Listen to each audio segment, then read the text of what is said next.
Niger, le plus vaste pays d'Afrique de l'Ouest, fort de 3 millions d'habitants en 1960. La population du Niger est estimée aujourd'hui à 25 millions d'habitants.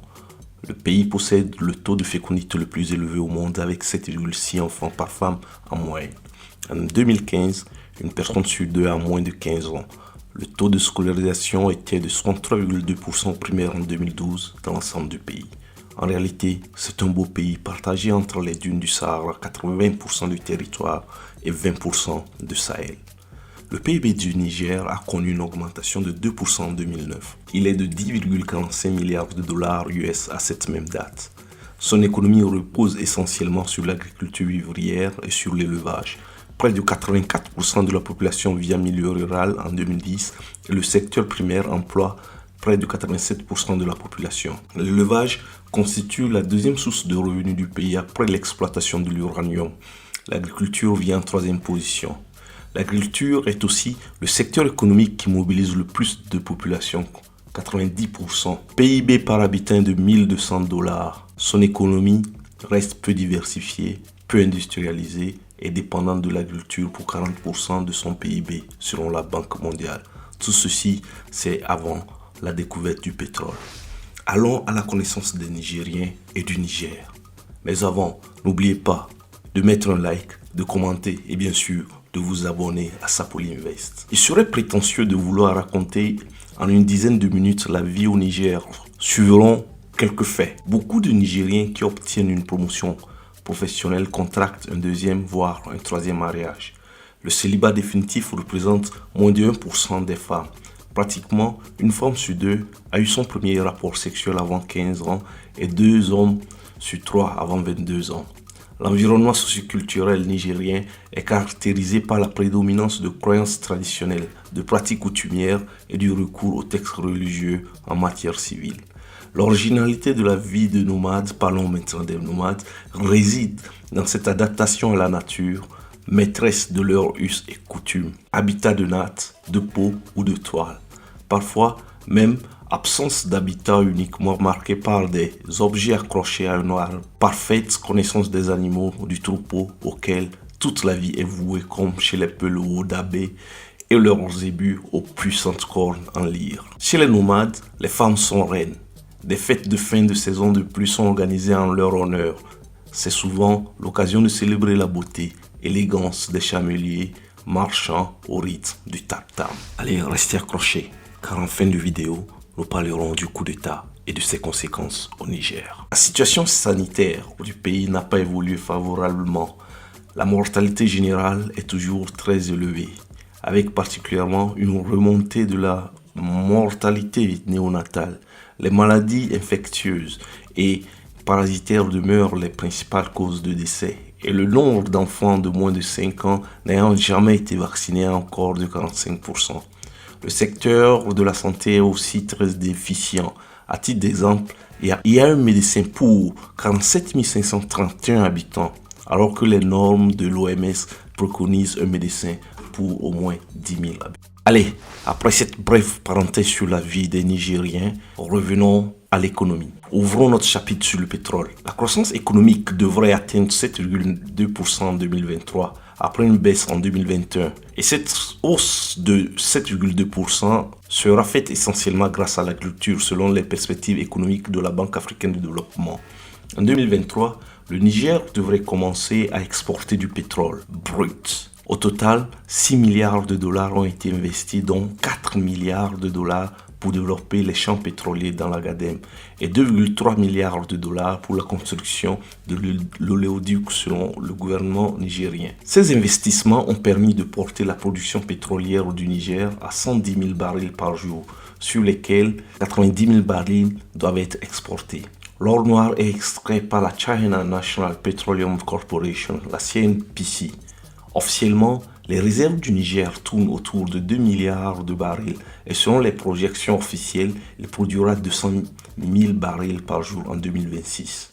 Le secteur pétrolier représente ainsi à la date de novembre 2020 4% du PIB du Niger. 16% des exportations, 19% des recettes fiscales et 5% des emplois salariés selon le directeur des hydrocarbures. Des grands investissements en cours dans le secteur et l'exploitation du bloc de Kafra devront permettre de porter la part du secteur dans l'économie à 24% du produit intérieur brut. En 2022, les autorités nigériennes estimaient que les exportations devraient générer le quart du PIB du pays, plus de 13,6 milliards de dollars en 2020 selon la Banque mondiale et à peu près 50% des recettes fiscales du Niger. Alors que la croissance du produit intérieur brut devrait atteindre 6% en 2023, stimulée par les exportations attendues du pétrole, elle pourrait tomber à 2,3% si les sanctions internationales se poursuivent jusqu'à la fin de l'année, estime la Banque mondiale. Il faudrait également penser à une répartition équitable des retombées du pétrole.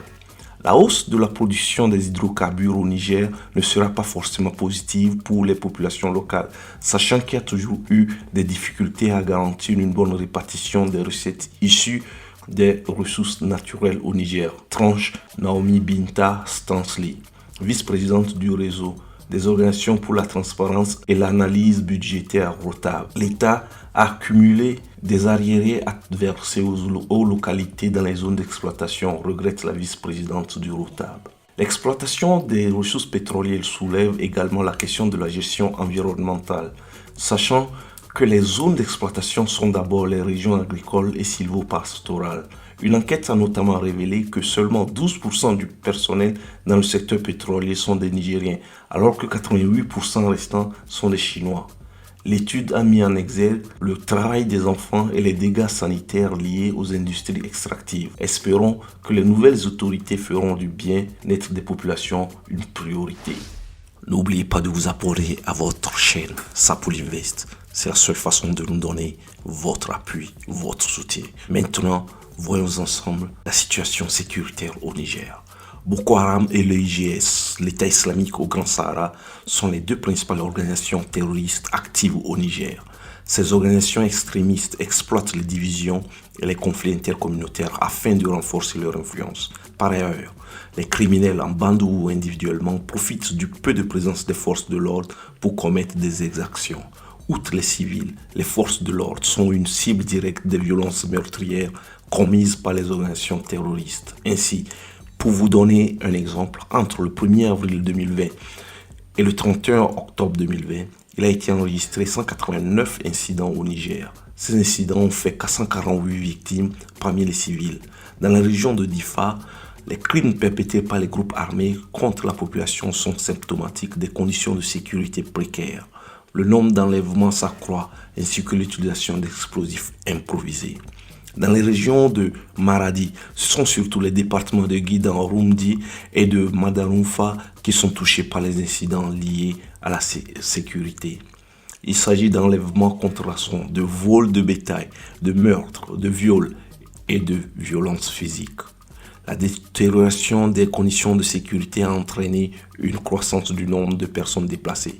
À titre d'exemple, au 31 octobre 2020, le Niger comptait 229 500 réfugiés, venus principalement du Nigeria, 186 081, et du Mali, plus de 59 000, ainsi que 257 000 déplacés internes. Le 27 avril 2023, le gouvernement a décidé de proroger l'état d'urgence de 3 mois dans les régions de Tillabéri, de Tawa et de Difa. Cela fait maintenant 8 ans que le Niger est aux prises avec des groupes terroristes. Cette situation sécuritaire semble être à l'origine du coup d'État contre Mohamed Bazoum. Le nouveau gouvernement de transition installé suite au renversement du président Bazoum a pour objectif de mettre en déroute cet ennemi au nombreux visages et de rétablir la paix et la sécurité au Sahel avec l'aide des autres pays comme le Mali et le Burkina Faso. Voyons à présent la nouvelle donne, la situation du coup d'État et les conséquences au Niger. Le 26 juillet 2023, un coup d'État est organisé par une partie de l'armée. Le président Mohamed Bazoum est destitué et les institutions politiques sont suspendues. Le Conseil national pour la sauvegarde de la patrie prend le pouvoir.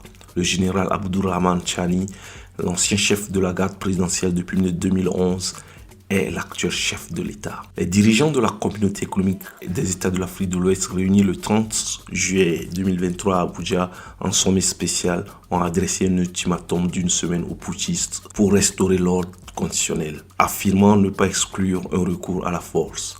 La suspension de toutes les transactions commerciales et financières a été également décidée.